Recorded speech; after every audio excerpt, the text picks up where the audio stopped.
Hi, this is Michael Buffer, and welcome to the BoxHard Podcast. Hello, everyone. This is Mikey Garcia.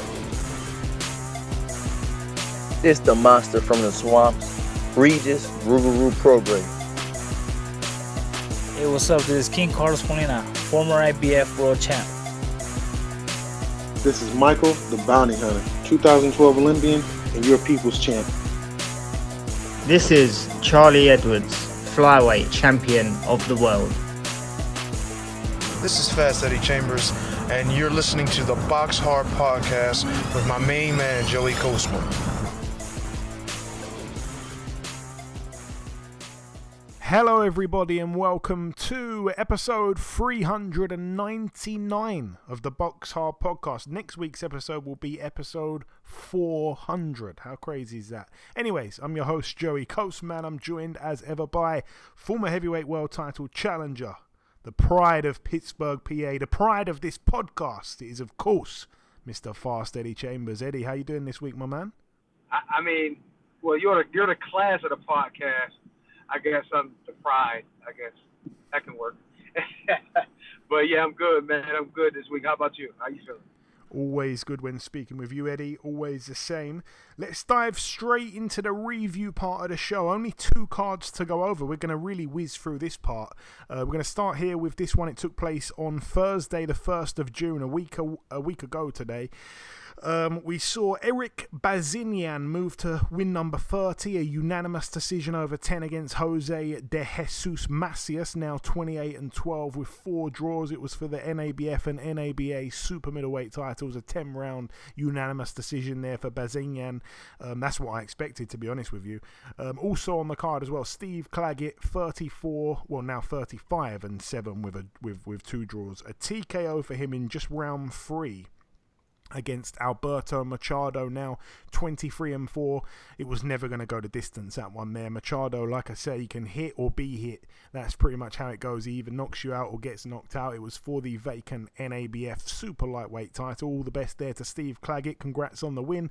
And then, yeah, moving to the final card to mention, it took place at the Little Caesars Arena in Detroit, Michigan, USA. It was live on DAZN. I watched it. Clarissa Shields now 14-0, a unanimous decision over 10 2-minute rounds, a successful defense of all of her belts, ranging from the IBF to the WBA to the WBC to the WBO and also the WBF, just for a laugh. But yeah, she was able to beat Maricela Cornejo, now 16-6. Cornejo given, I think, about 9 days notice for the fight. You know, I don't want to go in too much here. Obviously, Clarissa, friend of the show. You know, I've not really got too many bad words to say about the way she fights. I think she's a phenomenal talent, really, in the ring. But, you know, she is probably, I don't know, pound for pound number 1, pound for pound number 2. Certainly one of the best females in the sport, for sure. There's no question. But she's just obviously not blessed with the power. And the fact that she's gone in with Cornejo, obviously, wasn't an ideal situation. She was supposed to fight Hannah Gabriels, and Cornejo stepped in. Gabriels obviously failed a PED test. And, yeah, Shields, I think, even the fact that she's not much of a puncher, I think she probably should have really got the stoppage. You know, a pound-for-pound best fighter in the sport should probably be stopping someone who's only had 9 days' notice for the fight. I know Cornejo's tough, but I think, you know, Clarissa Shields probably, as good as she is, should have probably got the stoppage. Even though she's not the biggest puncher, I think she should have been able to put the foot on the gas and get a stoppage. But yeah, credit to Cornejo for sticking in there. She probably lost every single round through the 10. And yeah, you know, Clarissa Shields, though, I think she did quite well with the ticket sales and stuff, so that's a good thing. But once again, I think she's running out of dance partners. You know, it's not that interesting to the casual fan. You know, obviously it was a homecoming back in Detroit, back in Michigan. I say a homecoming, she's from Flint, obviously, but, you know, back in Michigan, back home state, you know, obviously a lot of people showed out for her, but that fight there, I don't think would have been close to selling out if it was anywhere apart from Michigan. So yeah, not obviously many fights out there for her. That's why I think, you know, she she's either going to get back in with Hannah Gabriels. It wasn't really a close fight, but she got dropped. Or she's going to get back in with Savannah Marshall. There's not really many fights for her. It's just an unfortunate thing. But there is one girl coming through right now, actually, called Shadeja Green, who I think's about 13-0 with 12 KOs. People are talking about that fight. It's between two obviously black American females. I think that is a really, really good fight down the line. But anyways, let's leave it there. Hopefully it happens. But yeah, that's it though for the review part of the show. The final thing for me to do in this part is to welcome this week's special guest. Ladies and gentlemen, please welcome the reigning IBF Female Super-Bantamweight World Champion. It is, of course, Miss Cherneka Johnson. Cherneka, welcome to the show.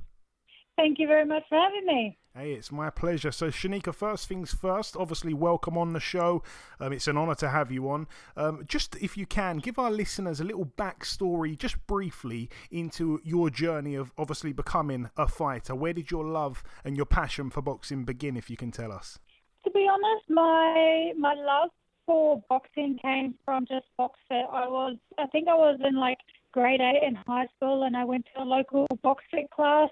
And the trainer there, Philip Holiday, he's an ex-world champion himself. He just said, you got a bit of natural talent. And I was always a bit of a tomboy growing up. And my dad pushed me into the boxing ring. And I had my first fight, and I actually loved it. So I think from there, that's where that love for boxing, the training, it came from just fitness.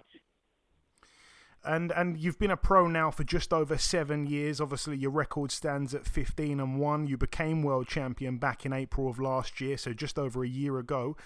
Talk to me about that night, Cherneka, how it felt to become a champion of the world, obviously beating Melissa Esquivel by majority decision. Obviously, Melissa has lost previously by split to Erica Cruz just in the fight before that. Yeah, just tell me about that, because Australian boxing is on fire for the women right now. I've been saying it for a while. That fight night was pretty incredible. You know, it was a dream of mine to become a world champion, and that night I reached those goals, and I was, you know, and knew the words. So that was really exciting. A big milestone for my career, and I just feel like that's just the start of Cherneka Johnson. And your first title defence was obviously your last fight, October 16th in Melbourne. Now, one thing I didn't actually know until after the fight was that your younger brother, Levi, had been tragically murdered just weeks before your fight. I can only imagine how difficult a time that must have been for you, and for you to have still gone ahead with the fight. Obviously, it's still extremely fresh, but what can you tell us about your mindset and, yeah, obviously the tragedy itself? That was a huge, I guess, a huge downer on me when and my family when we had heard the news, and I really was for a good 4 or 5 days thinking, okay, am I going to be able to successfully get through the rest of this camp? How am I going to mentally be able to prepare? But I feel like I just you know, spoke to myself and was just like, he would want me to still do this. This is something that he would want. So I dedicated the rest of that fight camp to him, and I knew that he was with me there in the corner. My family were really supportive about that, but at the same time, I was still trying to be there to support them. We're only a small family, so I wanted to be able to give as much love to them as I could, as well as concentrating on the rest of my fight camp. And that's amazing. Actually, it's a wonderful thing that you were able to kind of, I guess, use it as a little bit of fuel.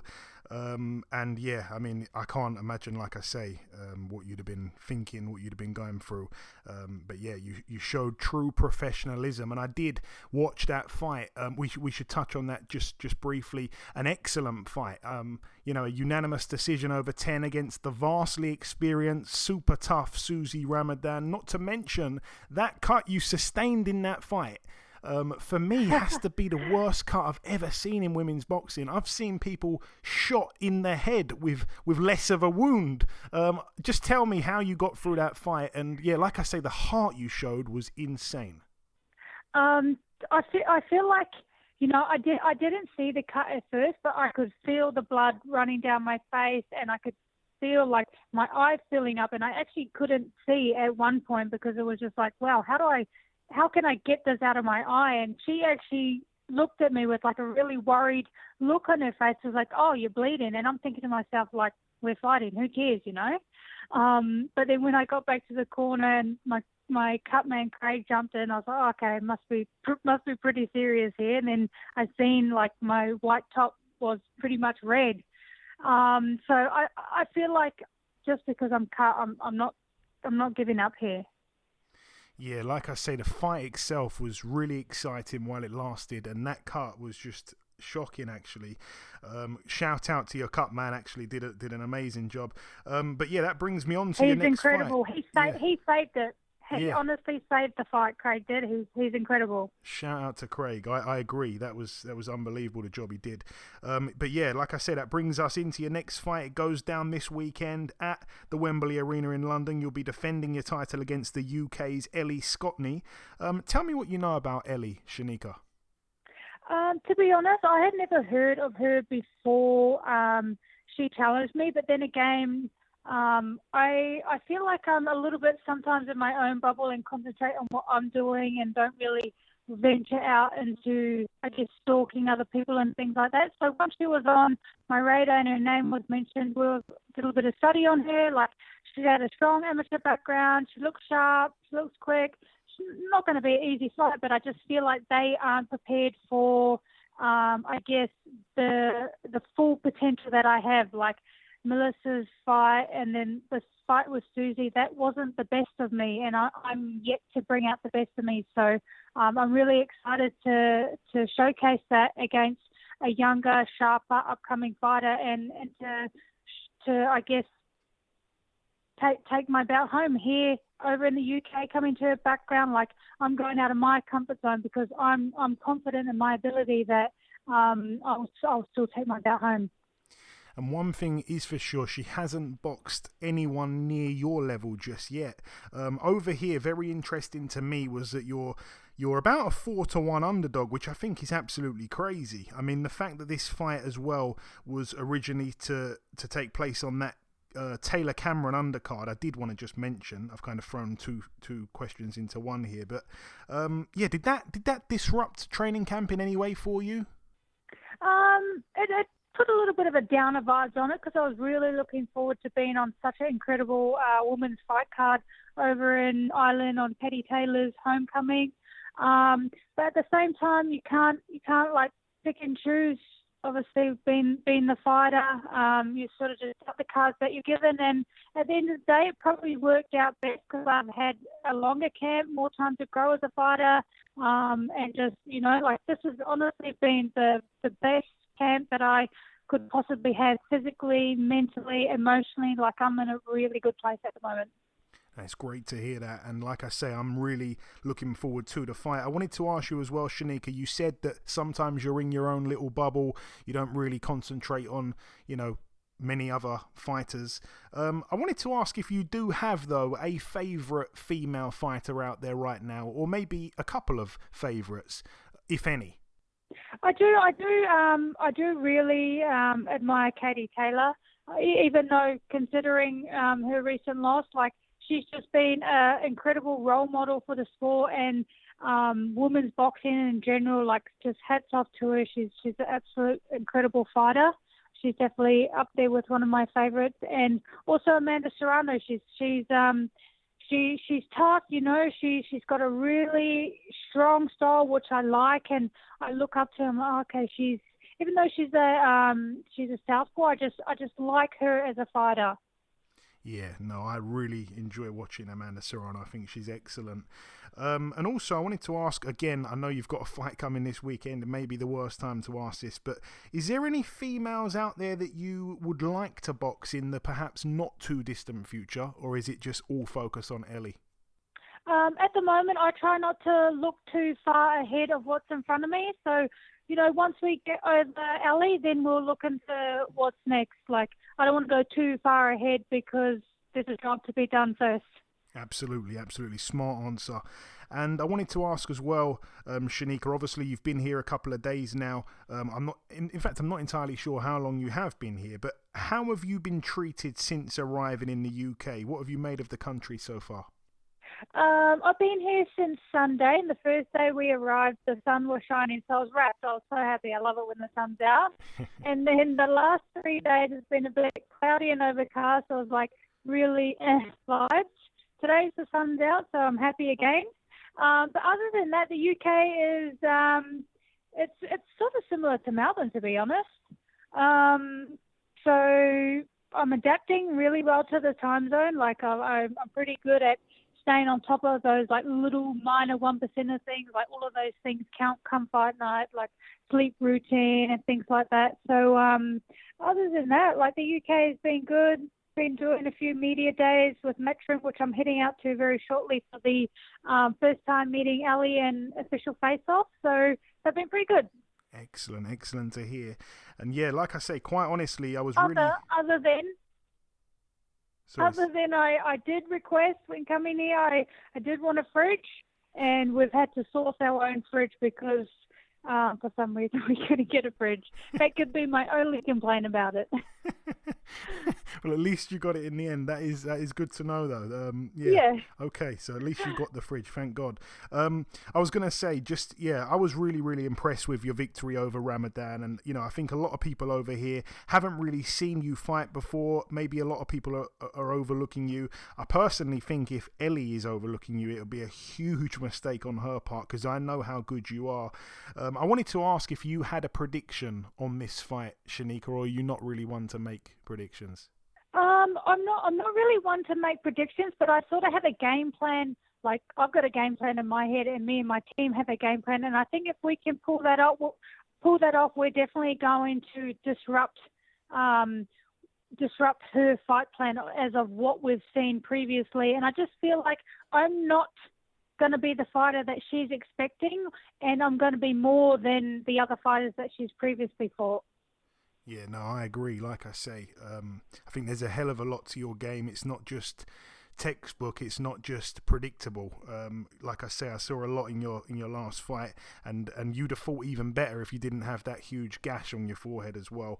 Coming down to the last couple questions that I have for you now, Cherneka, I wanted to ask this one here. I like to ask this question to everyone that we speak to from overseas.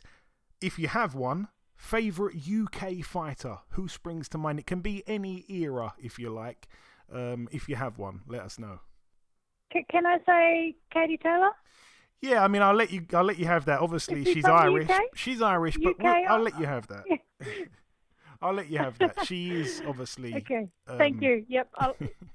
Yeah, she's a pioneer of women's boxing, and yeah, I'll let you get away with that one. It's a good shout. Just finally, Cherneka, before we let you go, if you've got any closing words just to the listeners, anyone that will listen to this from all over the world, if you just want to sign out with a closing message before we let you go, say whatever you like, my friend. I just wanted to say thank you for all the love and support and positive comments. If the negative ones, great, but Sugar Neeks on Saturday, and still, thank you all. There we go. Well said. Listen, Cherneka, it's been a real pleasure having you on the show. Thank you for your time, and I'll be pulling for you to get the job done from ringside on Saturday night. Thank you very much. Okay, now it's time for part 2 on this week's show. This part, of course, the news part of the show. Just one piece of news to mention. Top Rank have announced that the Emmanuel Navarrete-Oscar Valdez junior lightweight world title showdown will be going down. Obviously it's been rescheduled. The pair had a fight each, and yeah, it's going down August the 12th at the Desert Diamond Arena, live on ESPN. I'm not entirely sure that they've got an undercard for that just yet, but anyway, it's definitely going to be an action fight between those two Mexicans, that's for sure. But anyway, that is it though for the news. Moving on now to the preview part of the show. We're going to start here with a card that takes place tomorrow at the Bowlers Exhibition Centre in Manchester, Lancashire, United Kingdom. Friend of the show, former WBC flyweight world champion Charlie Edwards. He's 17-1. He returns to the ring. Not entirely sure how many rounds the fight is, because it doesn't yet say he's got an opponent, but it's scheduled at bantamweight. Can't really wait to see him back, because he's been extremely inactive. And obviously we're going to get to it, but Charlie Edwards fighting on the Friday, Sonny Edwards fighting on the Saturday. Obviously Charlie, good friend of mine. I've actually got a pair of his shorts that he boxed in, that he gave to me, which was really kind a few years ago. So, got those there with my treasured possessions of boxing memorabilia. And, it's just going to be great to see him back, because he hasn't boxed in over a year, and he's actually only done 2 rounds in almost 3 years. So he's been extremely inactive, and I just wish him the best, really, in his kind of comeback, I guess. Like I say, no opponent just yet. Moving now, though, to the York Hall in Bethnal Green, London. This also goes down tomorrow. It's going to be live, I'm sure, on BT Sport. Let's start with the undercard. A few fights to mention. I'm not actually going to mention the opponents here, but I'm going to fly through it. We're going to see Tommy Fletcher. He's out again. Joshua Frankham, Royston Barney Smith, Carl Fowl, Ben Fowl, Ezra Taylor. A good fight here between Henry Turner, 10-0. He defends his WBC International Silver Super Lightweight title over 10 rounds against the very tough Tom Farrell, who is 21-6 currently. Tom Farrell, if people remember, gave a really good fight to Harlem Eubank in his last fight. He actually had Harlem in a bit of trouble, but he's not a bad fighter, Tom Farrell. I don't think he's ever been stopped either, so I'd say that one probably goes the distance, but I wouldn't count him out. I think there's some smart money on an upset there for Tom Farrell. There's a few little bets that I like the look of actually this weekend. Elsewhere on that card, we're going to see Mark Chamberlain, 12-0. He gets in with Marvin Demolari, who is 12-4. It's for the IBF European lightweight title as well. I do think it's worth a small little punt on Mark Chamberlain just to win on points. I think it's about 4-1 for that to happen. I just think it's worth a punt. He's 12-0 with 8 KOs. This guy here, like I say, 12-4, but never been stopped. So it's just, I think, worth a punt there. It's over 10 rounds. And yeah, the main event, David Adelaide, 11-0. It's for the WBO European heavyweight title. He gets in with Emir Amatovic, who's 12-1. His one loss, he suffered a stoppage loss in round 3 to, what's that heavyweight? Oh dear. The heavyweight that... Filip Hrgovic, that's who he lost to. It was a 3rd round TKO there. Anyway, that's it for York Hall. Moving now to the Olympia in Liverpool, Merseyside. Over here, just one fight to mention. It's a Dennis Hobson show. It's for the super flyweight vacant Commonwealth title. We're going to see former European champ Ryan Farag, 21-4. I remember being ringside when he boxed Sonny Edwards. Sonny put in a really good performance there. But anyway, Ryan Farag has been extremely inactive as well. He's boxed only 2 rounds in almost 4 years. He gets in with Marcel Braithwaite, who's 14-3 with a draw. Never actually recorded a stoppage, never been stopped. This has really got points written all over it.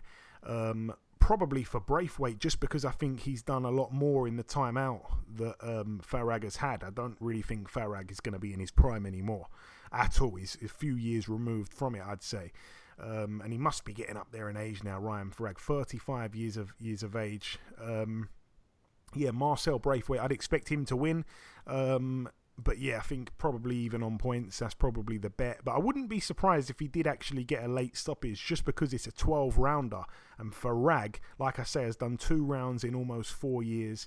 And yeah, you've got to go back to 2016 to the last time he did 12 rounds.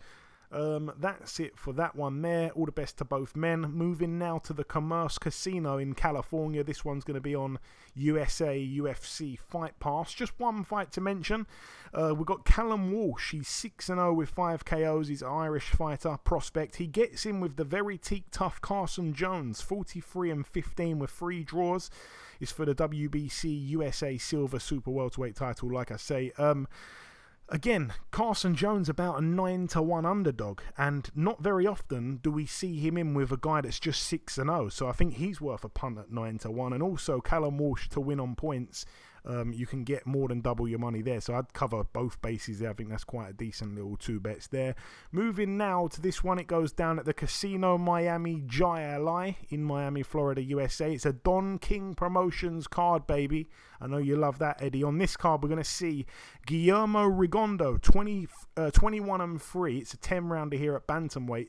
The last I heard was that Guillermo Rigondeaux, I'm pretty sure, like a pressure cooker blew up in his face, and they were saying that he was like blinded, and I hadn't heard any update on that. I don't think I'd heard any updates on that. I'm pretty sure it was Rigondeaux that supposedly happened to, and that was the rumour. But here he is, he's back. Obviously not really the fighter that I think he was from years ago. He's 1-2 in his last 3 fights. His return win was back in February this year, a first round knockout against Jesus Martinez. But he gets in with a guy who's 12-0, undefeated with 5 KOs, Charlie Clemente Andino. Never heard of him. He's a flyweight though, and he actually hasn't had a fight for 7 years. It's almost like the kind of inactivity that you're coping with, Eddie. So I'm not sure what we're going to see there. That's a bit of a weird one. I'm actually shocked. That's the first time I've heard of that. And then in the main event, I am going to come to you, Eddie. I'm not guessing you're going to know too much about the opponent, but it's all about the main man in the main event, the problem, Mr. Adrian Broner. Is he taking it serious this time? 34-4 with a draw. He gets in with Bill Hutchinson, 20-2 with 4 draws. Never been stopped. It's a 10-rounder here at welterweight. Eddie, can Adrian be a problem, or is it too late? Honestly, I think Adrian's his biggest problem. I think with the success that he had, because he had so much success early in his career and so much fame being right next to Floyd, and then wanting to be Floyd, wanting to be that. He honestly wanted to be Floyd before he was even Adrian Broner. You understand what I'm saying? He wanted to be the best, before he even found himself. And I understand everybody wants to be the best. Everybody wants to be the GOAT. Everybody wants to be, about billions if you could. But, the reality of it is we're not all going to reach that point. But to do the best you possibly can with what you have and not try to be someone that is above you or even trying to be someone else in general. Because you never know how far he could have gone. He has the talent and the ability to be whatever he wants. You know what I mean? He could be so much better than he is. But it's just hard sometimes for guys like that to come down from the high that they've been on. And that's when you'll see guys like, I love Roy Jones, man. He's one of my favorite all time to watch. And James Toney, too. These guys have a hard time retiring when it's clearly been time for them to retire. They can't get out of the limelight. And I think with Adrian Broner, his moment, he needs to be in the gym, focusing. He don't need to be talking. He needs to watch what he says. He needs to rein himself in. He needs to grow up. Stop trying to be so, controversial. And don't worry about the controversy. Worry about fighting. And I think a lot of times these guys get out of the mindset of worrying about getting in that ring and being successful because they got so much confidence. They just believe no matter what, they're going to get in that ring on that night and the game is over. I'm winning. And it's not always going to be like that. So you're going to have to respect the game, respect your trainers, you respect the fighters you're fighting, and you'll be successful, especially when you got talent like his. I think he's, as much as you want to call him an underachiever, I'm pretty sure he hasn't had the best life before this, so, him getting into boxing probably saved his life. But he has been, with the ability he has underachieved. He was supposed to be one of the best in boxing and fell short of that when he was close to getting it. And I think it all stems from his mentality and what he thinks he is versus what he actually is. And he has to go back to the drawing board and really get himself, like I said, rein himself in, start focusing on training, focus on more what's going on inside the ring than what the hell's going on outside.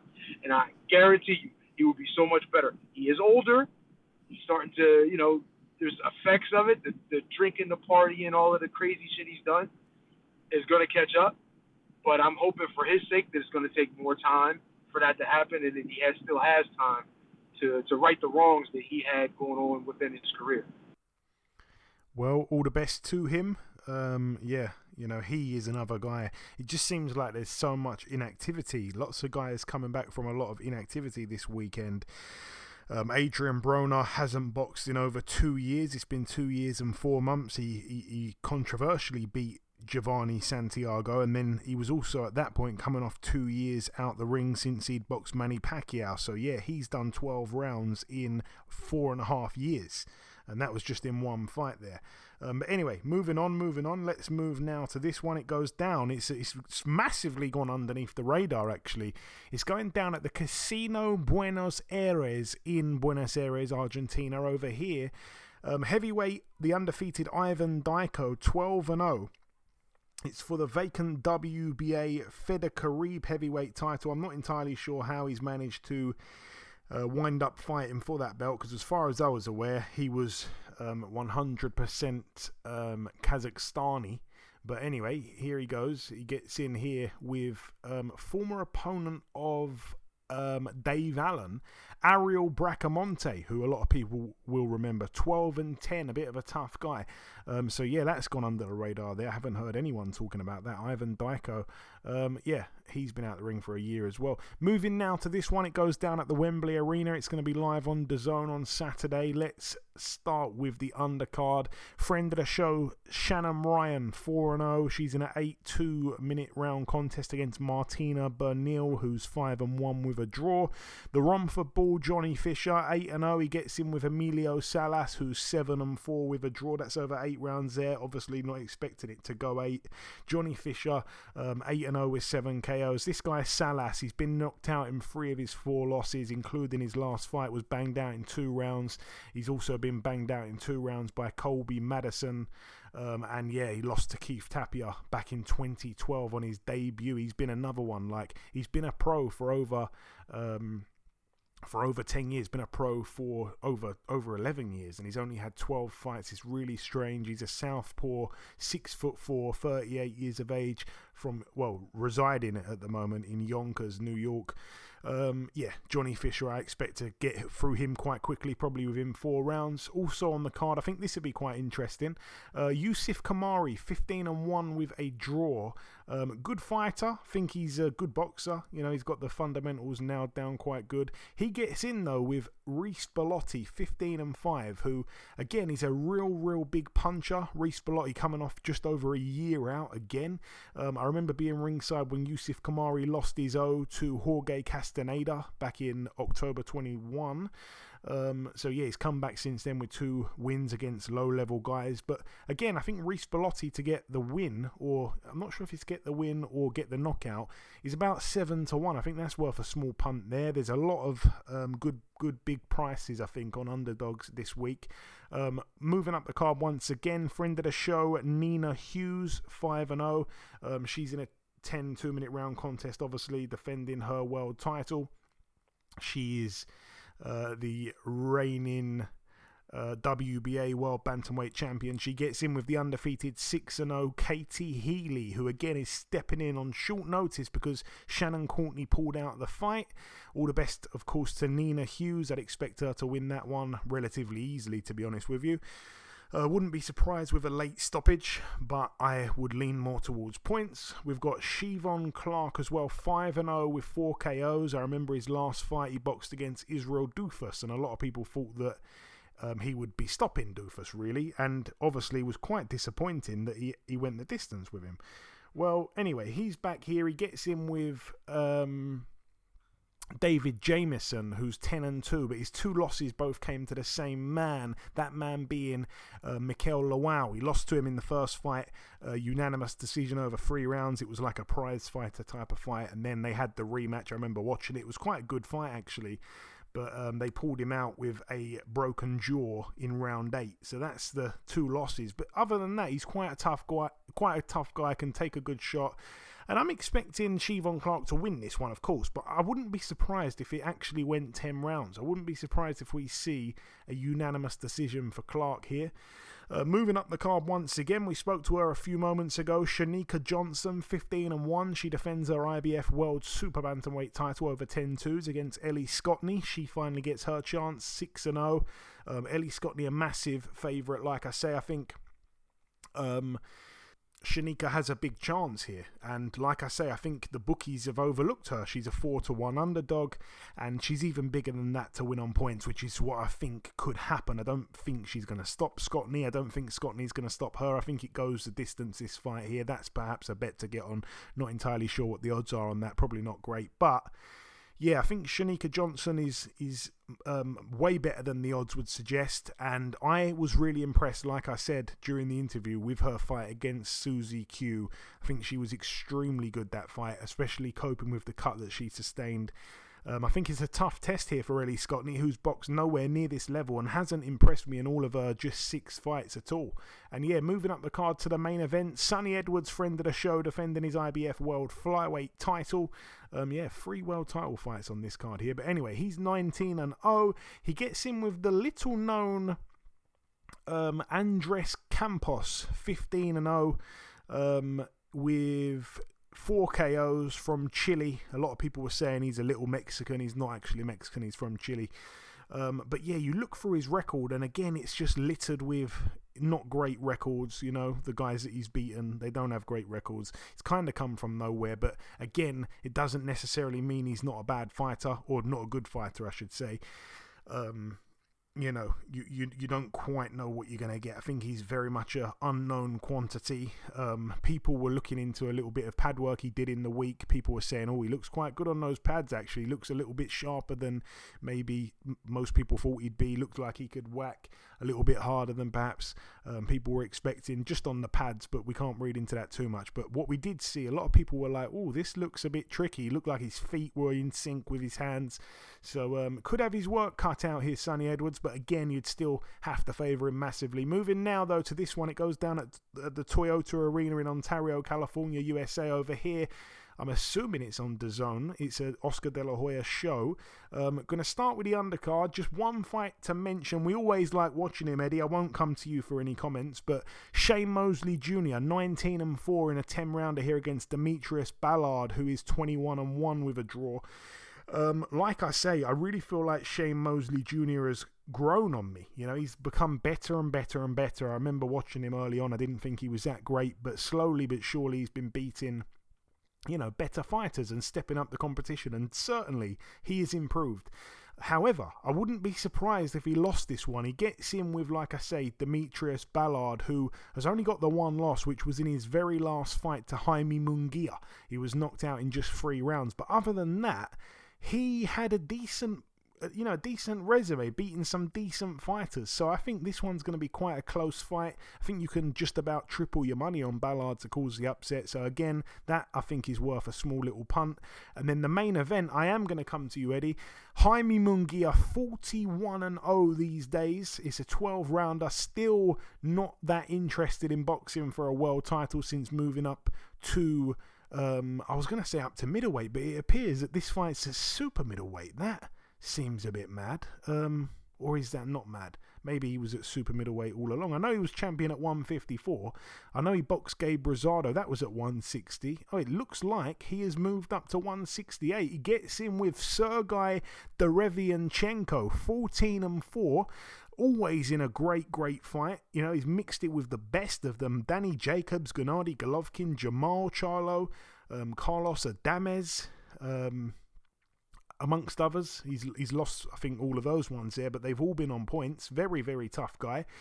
He gets in with Munguia, 168. I'd probably say favours Derevianchenko, and it's definitely a last chance saloon for him, but always in a good fight, Eddie. And Munguia has slowly but surely been kind of changing his style into more of a boxer. I think he suddenly realised, whoa, I can't just carry on with this face-forward style, otherwise I might not make it to 50-0. I'm going to have to start boxing a bit smarter, and we saw that a lot against Gabe Rosado. Yeah. I mean, for so long, he's got so many fights, you know what I mean? Like, you were like wondering when, you know what I mean? Now, don't get me wrong, he's fought some guys, I mean, a couple of guys, but not what you expect. You would expect somebody with that many fights and that much experience and, you know, touted to be that good to actually go and you know, fight someone or try to get a title, or at least, you know, make plans to do so. And it just hasn't seemed like that happened. However, in this one with Derevyanchenko, he's a guy, like you said, he's mixed in. I think now this kind of fight is like the fight. Let me test my guy. You know, his guys, his people are doing. Let me test him and see where he is in a way that he's going to fight this guy who's basically, this should be his last chance, and most would think it was his last chance. Even though he's an exciting fighter, most people are not going to read too much into this if he loses to Munguia as well. So it's like at this point he has to win. If he beats Munguia, then he's back. So this is a great test for Jaime Munguia right now. This is going to be the kind of challenge he needs. Then from here, there's no question he should be looking at trying to get a world title fight. You know what I mean? And turn his career now, turn himself into, you know, one of the major players. I mean, we've been talking about it for a while, and, you know, as a good fighter, a good up and coming fighter, it's about time for him to now become more than just a contender, at least a championship level contender. And I think, you know, waiting, and I understand the waiting. You know what I mean? Guys turn pro early, which I'm not sure if he did. I think he did. But guys turn pro early and they get a lot of fights and they get a lot of experience over that time. That's a good idea. There's nothing wrong with that. Even myself, I've had that because I was turned pro at 18. But at some point, you have to start fighting guys. You have to start getting the respect of your. You know, I mean, I'm not saying you don't get the respect of his peers, but even more so, get more respect, and be prepared to actually now, you know, do something with his career other than just continue to fight. Because you'll see guys, like I've seen a few different guys that I've seen over the years never really step up and fight anymore. You know what I mean? They'll be 45-0 with no names on their record. And it just, to me, it just doesn't make sense. Why get in there? And I mean, I guess it's not a major risk when you're, you know, just going in there fighting a bunch of guys that you should knock out or beat.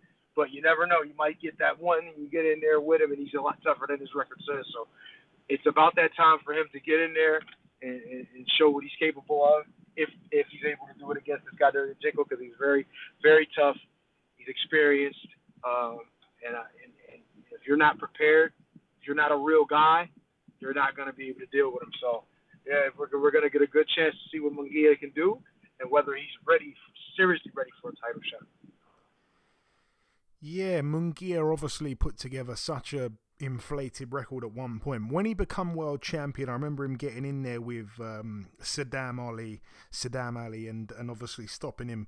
And then, yeah, since then he boxed Liam Smith, Brandon Cook, Takeshi Inoue, Dennis Hogan, Patrick Alote, Gary Spike O'Sullivan, Cherneka Johnson, Camille Serrameta, Gabe Rosado, Demetrius Ballard, Jimmy Kelly, Gonzalo Correa.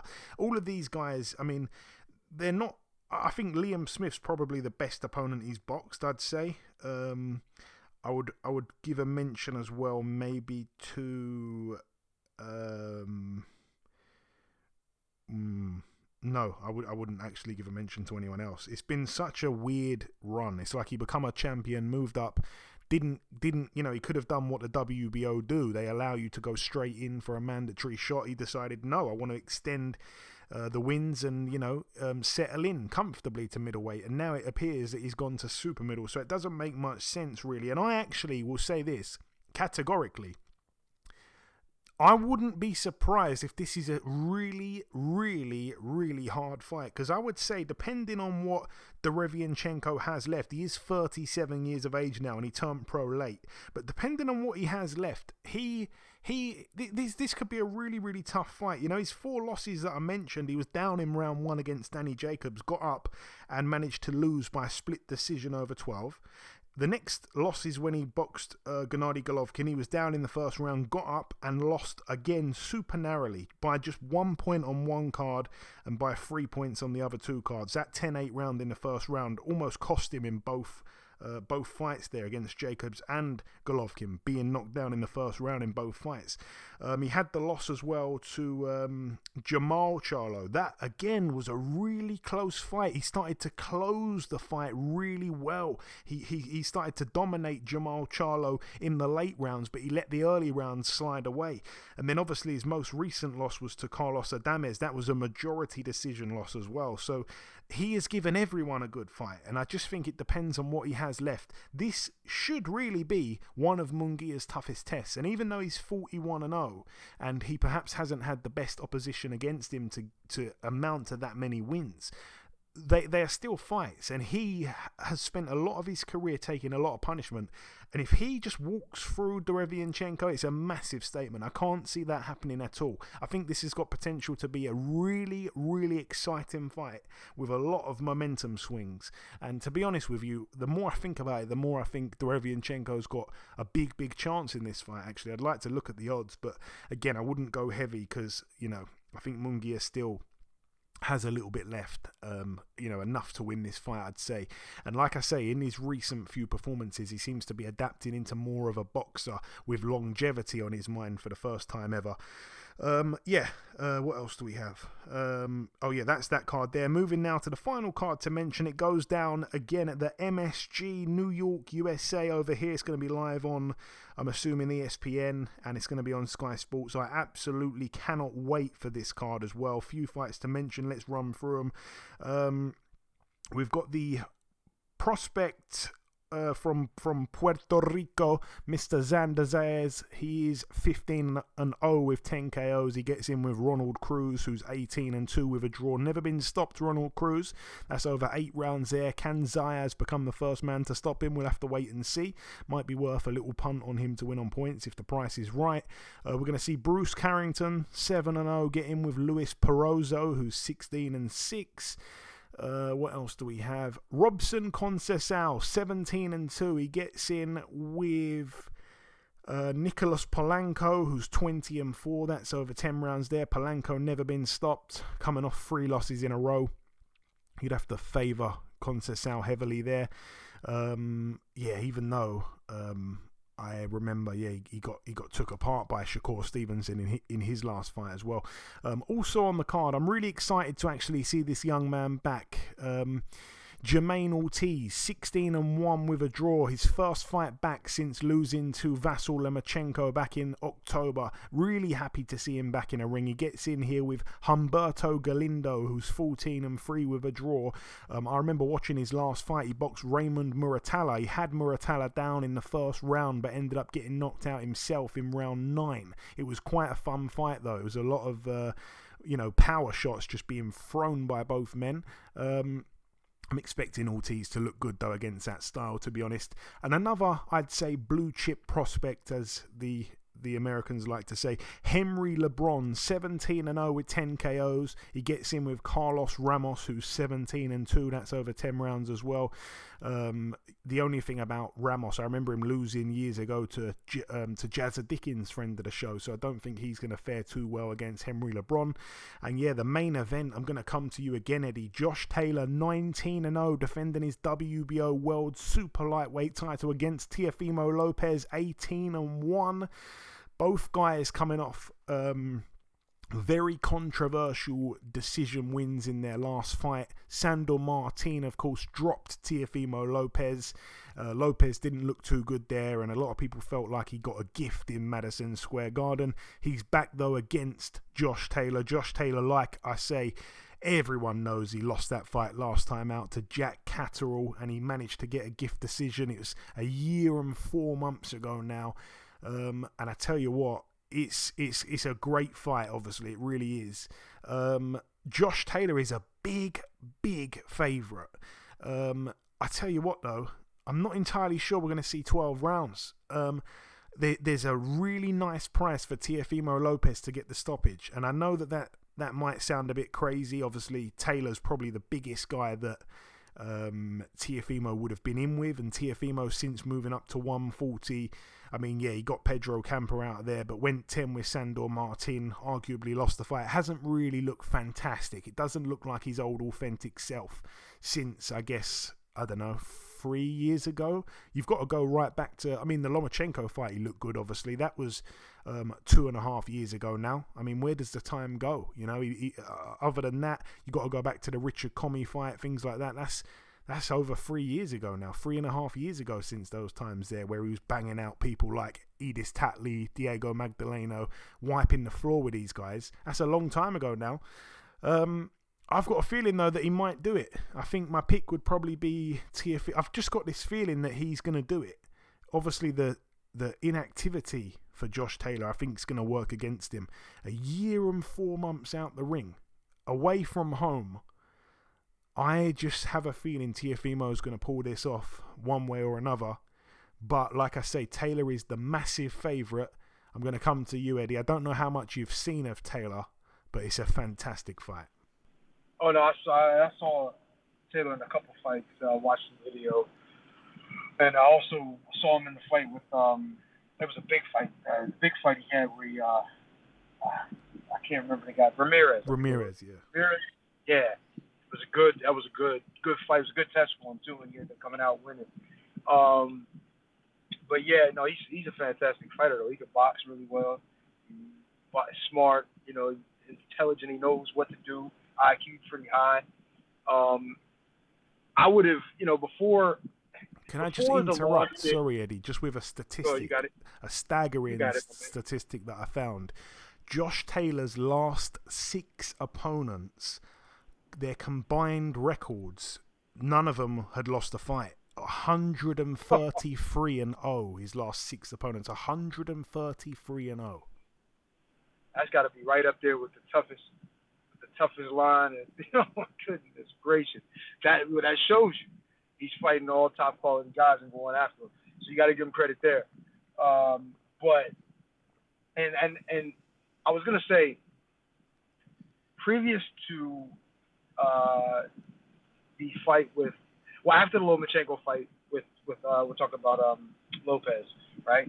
After the Lomachenko fight, and before obviously seeing him lose to Cambosis and then have that tough with Sandor Martin, which it looked like he most likely would, you know, most people thought he lost. I would have said that, Teofimo for sure. Like if he would have done what we expected him to do in those 2 fights, I would have said for sure Teofimo has a good shot at not only winning, but he might stop.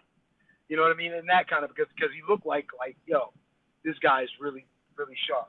Sharp, heavy punching guy. A lot of confidence, speed, good ability, you know what I mean, blah, blah, blah. He just looks the part when it comes to that.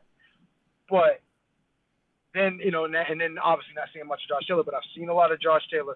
And besides the Jack Catterall fight, where it looks like, you know, most likely, obviously he lost, but got the decision that happens in boxing, it's really hard to say that he would lose in this situation. Because it just, in the beginning, I would have said, like I said, Teofimo. Now I'm looking at it, and even though I know it's a good betting thing, and you know, Teofimo he's not looked great recently, and you expect that he's due to have a good performance now. I still look at what Josh Taylor can do, his range, his boxing ability, you know, southpaw style being really good with that southpaw style. And I'm looking at it, and it's hard for me to go against it. And I kind of understand to a degree why the bookies are putting him such a favorite. And like you said, looking at his previous opponent, he's been in tough every time out. And I'm not saying that Teofimo hasn't, but we're talking about guys with no losses, guys who are top guys that he's fighting for his life every time he steps in. I don't know.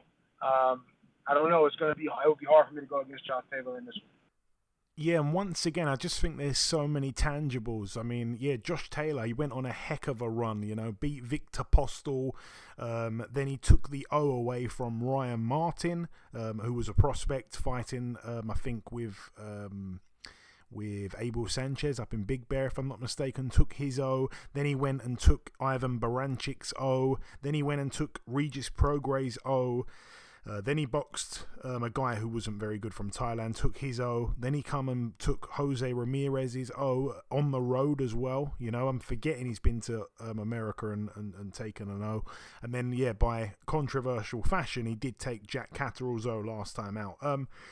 yeah, there's a lot of tangibles, and why I say that is because one of the biggest things that I haven't seen many people talk about recently is that Josh Taylor was apparently really struggling with the weight, and he didn't look good on the scales against Ramirez, but he won the fight even though it was close. He didn't look well, I don't think he looked too bad on the scales against Catterall, actually. I'm pretty sure he said he did the weight the best he'd ever done it, but he blamed the weight afterwards on a poor performance, despite him still saying he felt he deserved it, and no one agreed apart from him and I think 2 of the judges. But anyways, he definitely lost that fight, and to see him still at the weight, and he hasn't fought or had to make the weight in 1 year and 4 months, I think the weight, if he gets down to it, I think that's going to really hinder his performance.